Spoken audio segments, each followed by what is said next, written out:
There are three things that you have to overcome as an entrepreneur if you are going to earn your worth in the marketplace.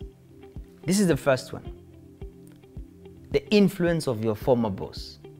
The second one is the mindset of a slave or a servant. And the third one is your counterparts or your peers. I use the story of Jacob in this situation because when he was working for his father-in-law Laban, and he had worked for him for 20 years, Laban told him, everything that you have is mine, and I can harm you if I want to. And after you've been working for your boss for so long, their cloud almost always seems to hang around you, and you can't get yourself out of that situation and really walk alone as an individual, as an entity in your own right. And because this is so much a mental issue, you really have to overcome the influence of your former boss, almost kind of like seeing their shadow everywhere you go. You have to overcome that, and you have to go through a process to overcome that.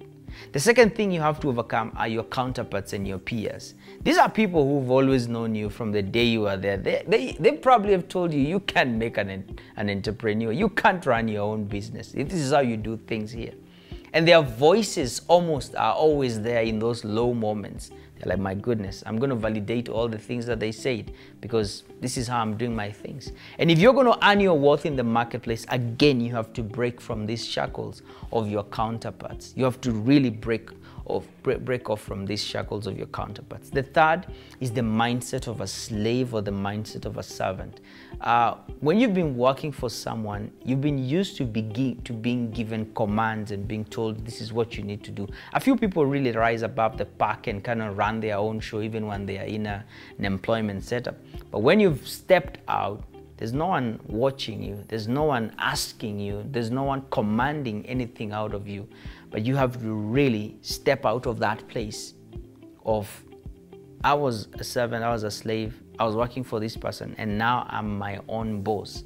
That takes a huge mindset change, and you have to be able to go through that. The biggest task for God was not to get the Israelites out of Egypt.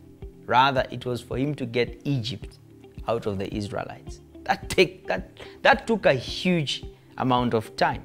And equally, if you're unable to get that mentality and mindset of a slave or a servant out of yourself, it's going to really be hard for you to earn your worth in the marketplace.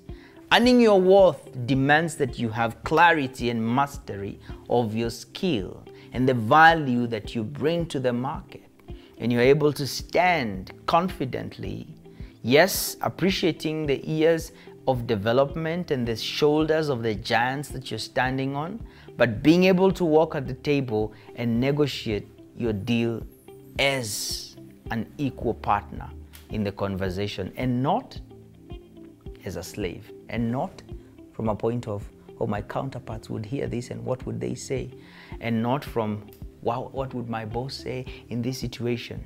You have to break off from the smallness that all these three factors bring to you and become your own man.